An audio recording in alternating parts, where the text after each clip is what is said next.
आज ये final series आज से शुरू है।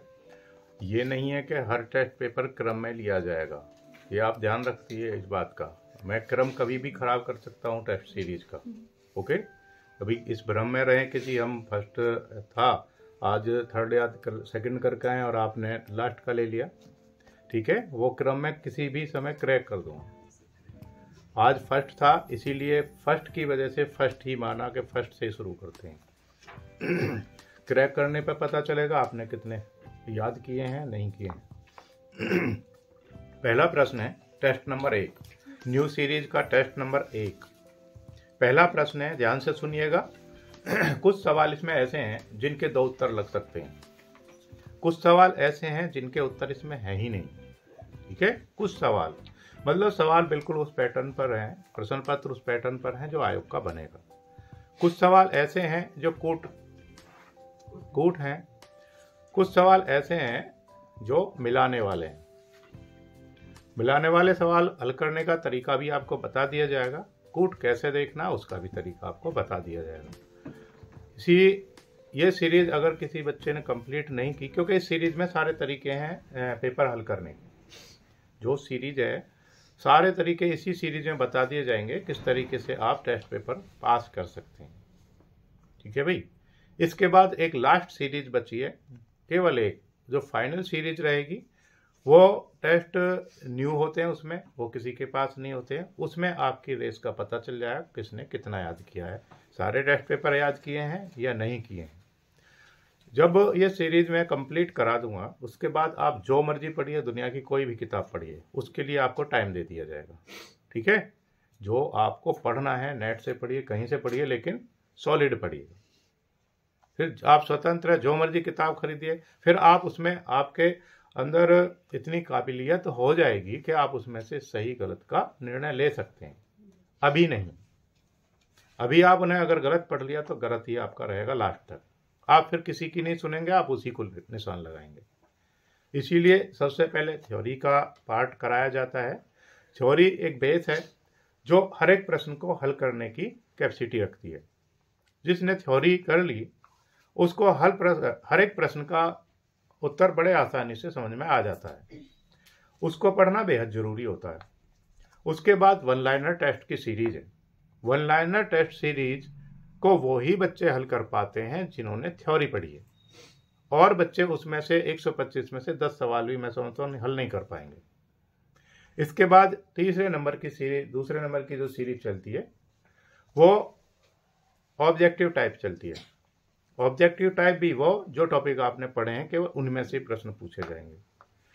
अब ये तीसरे नंबर की सीरीज है, इसमें बताया जाता है किस प्रश्न को कैसे हल किया जाता है। इसके बाद लास्ट सीरीज चलेगी। लास्ट सीरीज में आपकी कैपेसिटी देखी जाएगी, किस बच्चे ने कितनी पढ़ाई करी है, किस बच्चे ने कितनी तैयारी की है, क्या उसने सारी बातों पर ध्यान दिया है। उसके बाद आपका फाइनल रिजल्ट यहाँ पे लिख दिया जाएगा रजिस्टर में, उसी दिन कौन पास होगा कौन फेल होगा। ठीक है भाई, इसके बाद फिर एक लास्ट डे होगा। लास्ट डे वो सारे दिन हम आप ही के साथ रहेंगे उस दिन, वो लास्ट डे होगा। फिर आप पेपर देना जाइए, कहीं भी जाइए। उसके बाद फिर मुलाकात तब होगी जब आपका सिलेक्शन होगा। ठीक है, इतना ये पूरा सिस्टम होता है कोचिंग का।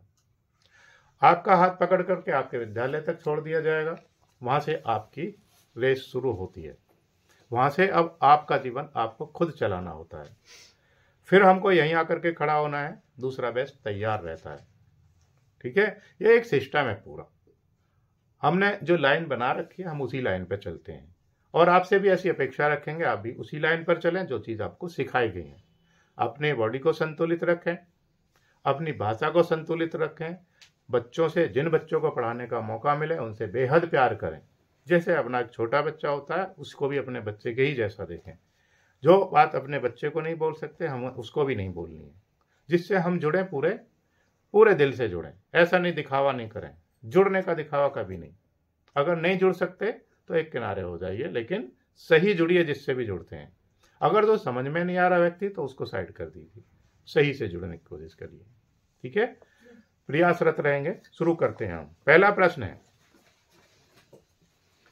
और निरंतर प्रयास करना, निरंतर, जब तक जीवन का लास्ट डे ना हो, कब तक निरंतर चलते रहिए, कुछ ना कुछ हमेशा नया सीखिए। ऐसा नहीं है नौकरी लग गई तो आपने कुछ करना छोड़ दिया, आप उसमें चल रहे हैं, वो आपका काम हो गया, ज्ञानवर्धन का अंत नहीं हुआ है। अब आप उसमें सोचिए कि जो मैंने पढ़ा उसमें मैं प्लस क्या कर सकता हूँ। जितना मैंने आपको पढ़ाया आपका भी कर्तव्य बनता आप उसमें कुछ प्लस करें, बच्चों को मुझसे कुछ एक्स्ट्रा बताएं। जो अब से 5000 साल पहले जिसने पढ़ाया होगा उसने इतना नहीं पढ़ाया होगा, जिन्होंने मुझे पढ़ाया उन्होंने मुझे इतना नहीं पढ़ाया। मैं आपको पढ़ा रहा हूँ, आप मुझसे ज़्यादा पढ़ें, क्यों? क्योंकि जनरेशन गैप आता है और डेवलपमेंट भी निरंतर बढ़ता है, आपको उससे ज़्यादा पढ़ाना चाहिए। ठीक है। प्रश्न नंबर 1, प्रागैतिहासिक कला का अर्थ है ऐतिहासिक काल के पूर्व की कला। ऐतिहासिक किसे कहेंगे? जिसके लिखित में प्रमाण मिले उसको क्या कहेंगे? हाँ, जिनके लिखित में प्रमाण नहीं है उसको क्या कहेंगे? हाँ, तो वो यही कह रहा, प्रागैतिहासिक कला का अर्थ है ऐतिहासिक काल के पूर्व, यानी कि जहां से इतिहास लिखना शुरू हुआ उससे पूर्व की कला, यानी उससे पहले की कला, ये इसका अर्थ है। प्रश्न नंबर 2, प्रागैतिहासिक चित्रों के संदर्भ में निम्नलिखित कथनों में से कौन सा कथन असत्य है?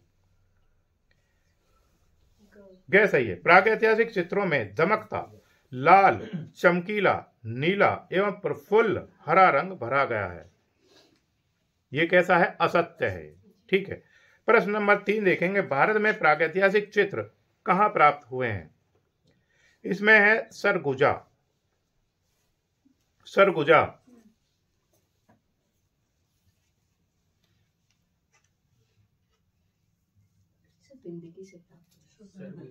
सुन लीजिए, पहले जिंदगी से कैसे प्राप्त हो जाएंगे सुन लीजिए।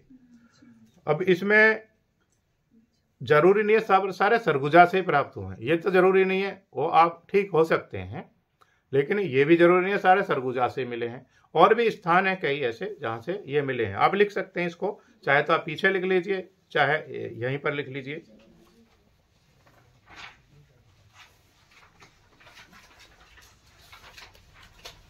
प्रागैतिहासिक चित्र भीमबेटका, अब वहां से नहीं मिले क्या? हाँ, तो वहां से मिले। ये आपको ऑप्शन देखना होगा पेपर में, भाई कौन सा इसमें सही है। आप बिंदकी पे ही नहीं अटकिए, आप प्रश्न को पढ़िए। ऐसा नहीं है अब इसमें मैंने बिंदकी नहीं लिखा तो गलत हो गया। आप उसमें देखिए कहां कहां से प्राप्त हुए। आपको जब ये पता होगा कहां कहां से प्राप्त हुए तभी आप उस प्रश्न का सही उत्तर लिख सकते हैं। लिखेंगे ना। मैंने बार बार मैं एक बात बोलता हूं, किसी भी चीज से बंद कर नहीं चलना है। आप अपना दिमाग लगाइए ना उसमें। पढ़ाया तो बहुत सारा, जब थ्योरी लिखवाई थी ये भी है और ये भी है और ये भी, तो फिर आप क्यों अटक रहे एक चीज पर? आप उस प्रश्न के हिसाब से देखिए उसमें कौन सा सही है, उससे बंधिएगा नहीं कि मैंने आपको बता दिया, मान लिया सरगुजा, अब उसमें सरगुजा आया ही नहीं तो आप मुझे गलत सिद्ध नहीं करिए कि सरगुजा बताया था सर ने तो सवाल गलत बता दिया इसमें। और भी मैं इसीलिए साथ साथ उसके लिखवा देता हूं, इन स्थानों में से भी आ सकता है कोई सा सरगुजा हटा करके उसने ये रख दिया। मान लिया सरगुजा हटाया भीमबेटका रख दिया तो गलत थोड़ी होगा, तो भी ठीक होगा। अगर भीमबेटका हटा दिया आदमगढ़ रख दिया तो गलत हो गया क्या? फिर भी ठीक हो गया। अगर आदमगढ़ हटा करके पंचमढ़ी रख दिया तो भी सही है। मिर्जापुर रख दिया तो भी सही है। भाई सवाल, उस सवाल को आप अपने दिमाग में संतुलित करिए। संतुलन पढ़ाया हुआ है, उसको तोलिए पहले, इनमें अब कौन सा सही है। इसीलिए हर जगह लिखवाने की कोशिश करते हैं कि इसमें ये भी आ सकता है, ये भी आ सकता है, ये भी आ सकता है। जो बच्चे इस बात को समझ जाते हैं वो 100% सफल होते हैं। जो बच्चे एक ही चीज से बंधे हुए होते हैं वो कैसे होते हैं? वो पास नहीं हो पाते। बंधना नहीं है। जैसे एक ग्रह होते हैं, उपग्रह आसमान में, वो अपने एक, जैसे पृथ्वी के चारों तरफ घूमता कौन? हाँ, जो ग्रह हैं वो इसके चारों तरफ घूम रहे हैं।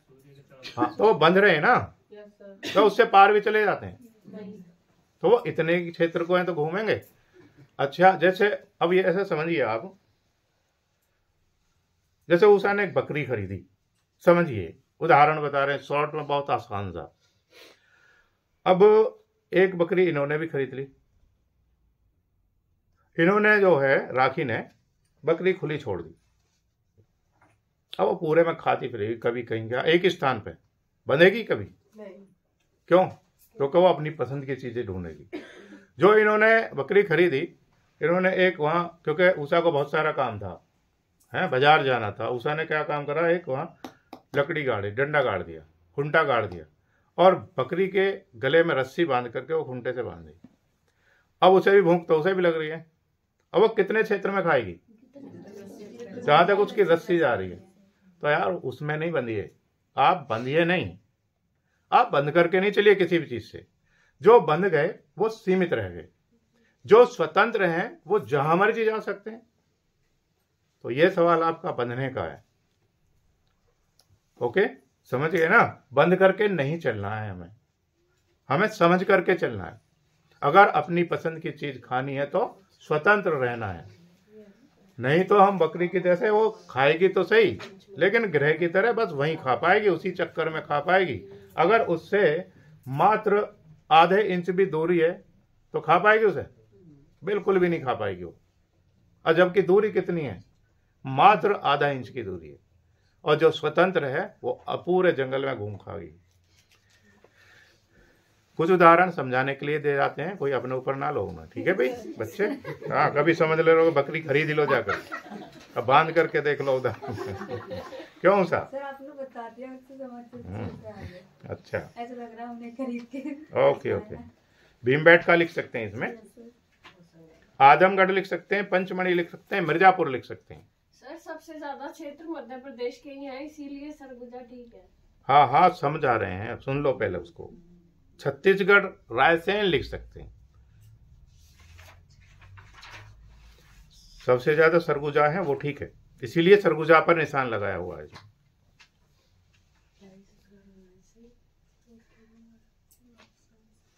गढ़वाल में भी कुछ मिले, सुमाल नदी का क्षेत्र है, सुमाल, गढ़वाल में आ जाता, सुमाल नदी आ गया तो फिर वो ठीक करेंगे उसमें, अगर और नहीं है तो।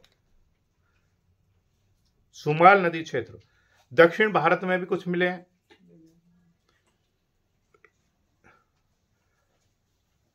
अगर यहां पे जगह नहीं है तो प्रश्न का नंबर डालेंगे और पीछे लिख देंगे।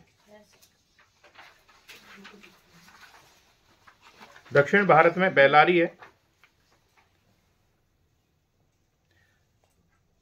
बाड़नाड है, बे आड है, ने आड है, बाड़नाड है, एड़क्कल है, एड़क्कल तो पढ़ा होगा, कई प्रश्नों में आ चुका है एड़क्कल।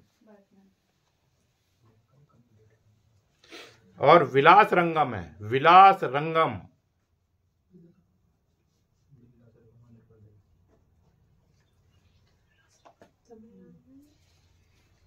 राजस्थान में बागौर क्षेत्र है।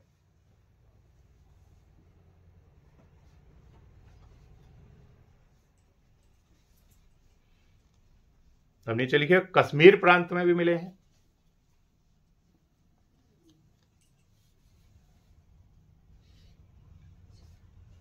कश्मीर प्रांत में बुर्ज होम, बुर्ज होम,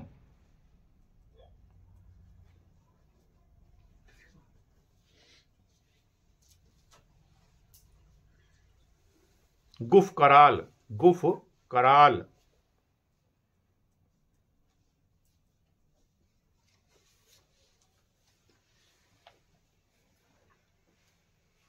गुफ कराल, गड्ढा घर, गड्ढा घर जिसे गर्तवास भी कहते हैं, गर्तवास।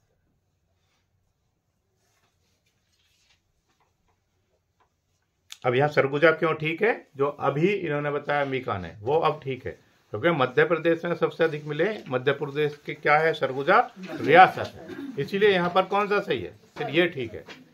ठीक है, जहां मिलने की बात होती है तो बहुत सारी जगह मिले, एक ही जगह पर नहीं मिले हैं। प्रश्न नंबर 4 देखेंगे, यूरोपीय प्रागैतिहासिक चित्रों के प्रमुख केंद्र कहां पर स्थित हैं? उत्तरी स्पेन एवं दक्षिणी फ्रांस में। दक्षिणी फ्रांस में लास्का गुफा है जहां पर मिले हैं, और यहां पर लगभग 15,000 साल पुराने चित्र मिले हैं।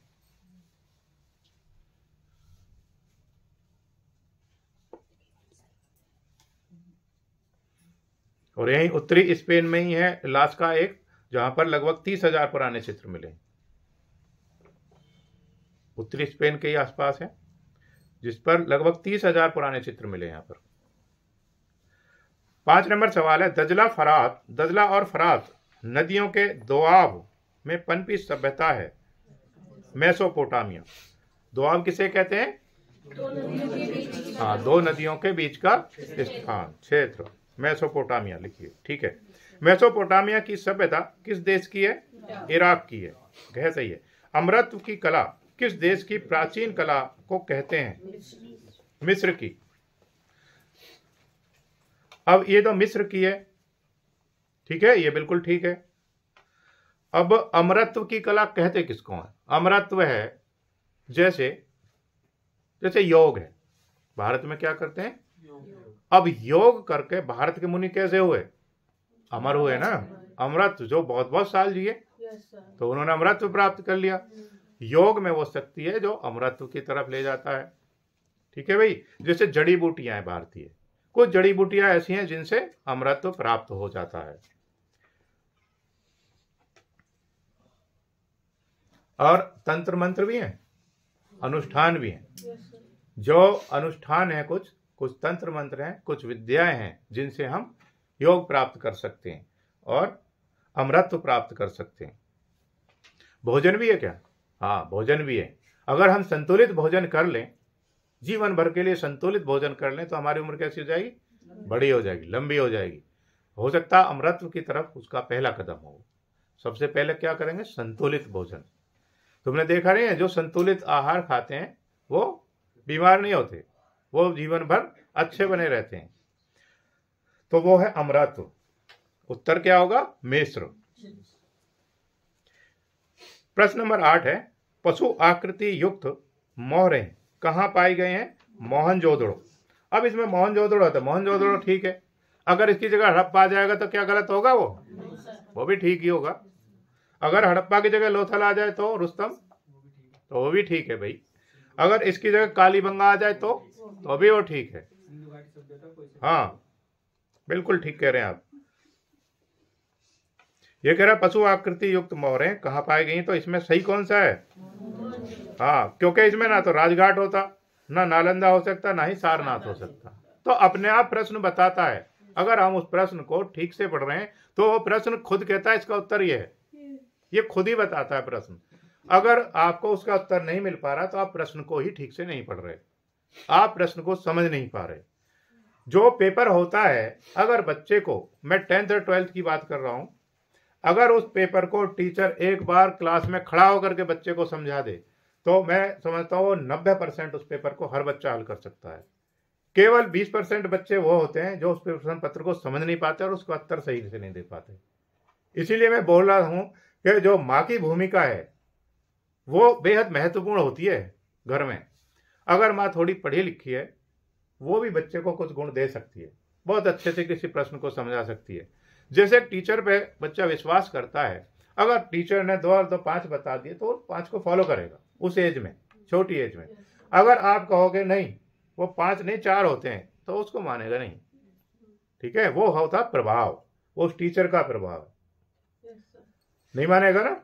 हाँ, तो वो ऐसे ही है बस। ठीक है, लिखिए आगे। कौन सा प्रश्न है भाई?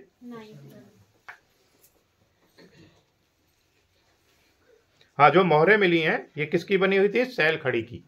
सैलखड़ी क्या होता है? हाँ, एक मुलायम पत्थर, पत्थर नहीं बोलेंगे उसे बोलेंगे कैसा? कोमल पत्थर, मुलायम पत्थर। स्टीराइट भी बोलते हैं इसको, इसकी बोलते हैं। हाँ, गुड।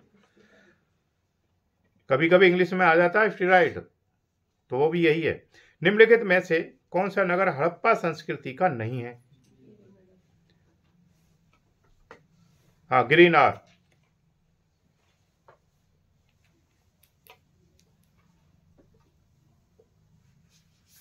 गिरिनार नहीं है।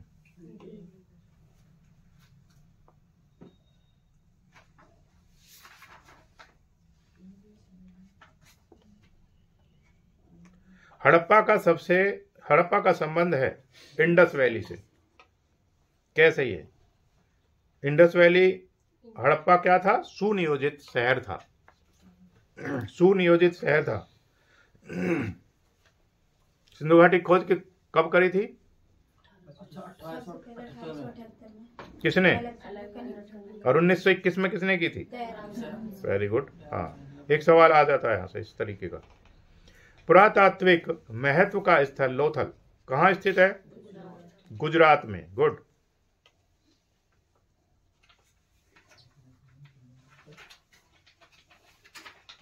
गुजरात में कहाँ है? भाल क्षेत्र में है। भाल क्षेत्र में है, सरागवाला गांव के पास। सरागवाला कई बार गुजरात नहीं देगा, सरागवाला गांव दे देगा, तो सरागवाला फिर वहां ठीक कर देंगे। गुजरात का सरागवाला गांव है वो। लोथल क्या था? ये बंदरगाह था। बंदरगाह, बंदरगाह किसे कहते हैं? जहां समुद्र तट पर पानी के जहाज आकर के रुकते हैं, आवागमन होता है वहां से व्यापार के लिए। ठीक है। इनमें से कौन असंबद्ध है? असंबद्ध का मतलब क्या है? अलग है। तो जो मिर्जापुर है, भीमबेटका, सिंघनपुर और बाघ, 4 ऑप्शन दिए हुए हैं। तो इसमें कौन सा असंबद्ध है? बाघ असंबद्ध है। क्यों? बाघ क्यों है? सर ये शैल चित्र हैं सभी में, भीमबेटका में भी, सिंघनपुर में भी और मिर्जापुर में। सॉरी, हाँ मिर्जापुर में क्या है? शैल चित्र है। यहाँ क्या करा था? प्राचीन मानव ने चट्टानों को काट करके हाँ शैल चित्र बनाए थे चट्टानों पर।